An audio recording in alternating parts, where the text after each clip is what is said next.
You know, when I first moved to San Francisco in the 1980s, the magazine The Advocate was famous for putting on its cover very handsome, almost always white men with their shirts off.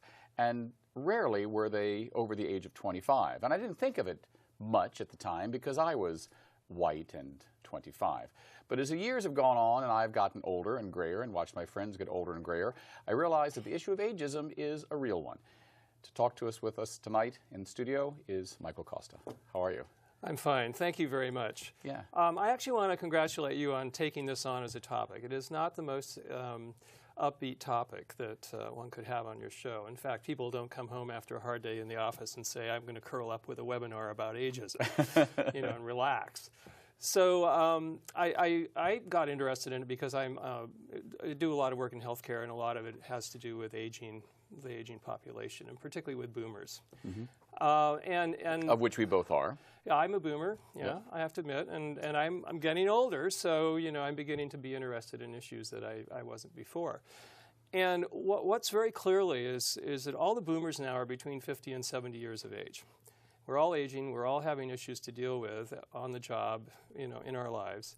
And ageism is actually a big factor in how we're going to experience the rest of our lives.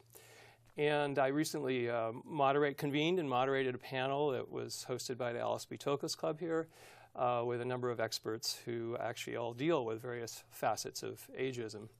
And it was very fascinating because the room was mostly people who were over 45 years old who were actually in the audience. I think that the first issue in dealing with this is actually increasing awareness around the issue. And so, again, I want to thank you for having me on your program. Well, some would say, if having just elected the oldest person ever to be president of the United States, that, wow, what's ageism? The president's 70. Right, but I don't think that was hopefully not the reason why anyone voted for him or against him, actually. So here's kind of the issue. What is ageism? Let's define it just for a moment. It's really some form of prejudice or discrimination against somebody that's based on their age. And it leads to actions that end up being demeaning or delegitimizing and otherwise disrespectful. And it takes a lot of different forms. I think what we mostly see is ageism at work in the workplace, and that's what you read a lot about. There is a federal law that was actually passed in 1967 by the Lyndon Johnson administration in Congress that prohibits age discrimination in the workplace, and it's been around since the 60s. We have one in California, too. And unfortunately, it's very difficult to prove ageism, prove that kind of prejudice or discrimination in the workplace. And so very, very few actions have been taken that actually have been successful. Mm-hmm. And what's happened is there's a lot of different kinds of discrimination. There's sexism, and there's a variety of other things, racism certainly.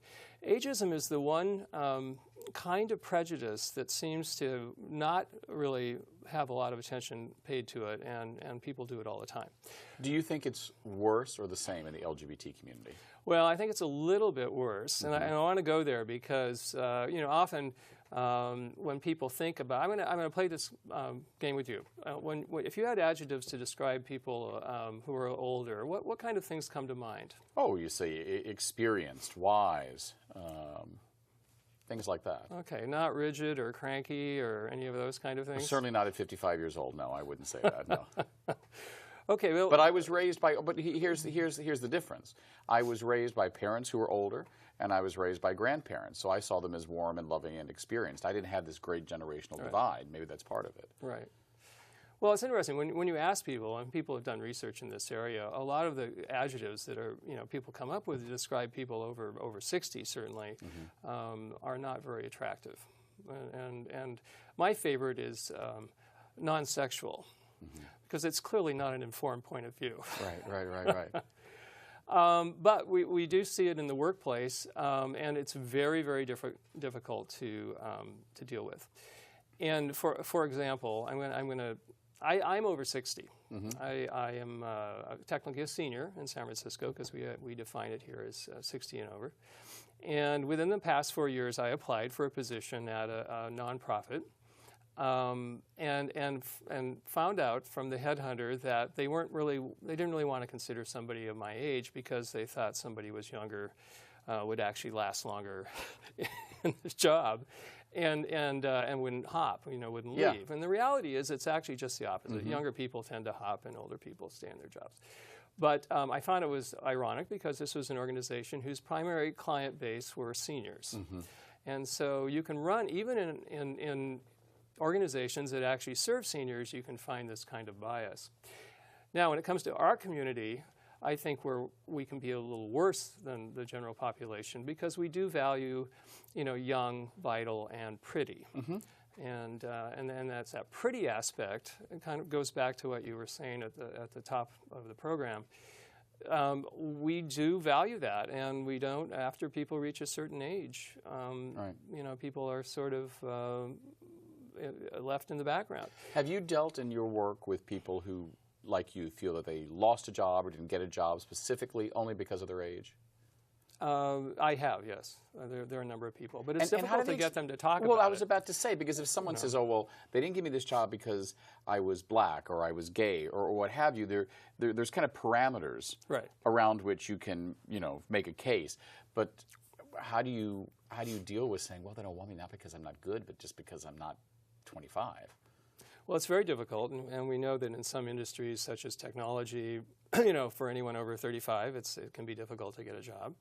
I think, how you would begin to address this is you, first of all, increase awareness around the issue, and that it can be panels, it can be op-ed pieces, it can be being on a show like this, and making it more front and center in people's minds. And I think in terms of our community going forward, it needs to be part of our consideration about what's important to us to deal with going forward. So for a comprehensive ENDA to be really comprehensive, we have to begin to deal with issues around the kind of prejudices that impact older LGBTs. I served on a LGBT aging policy task force in the city that the mayor's office and some others and the supervisors put together.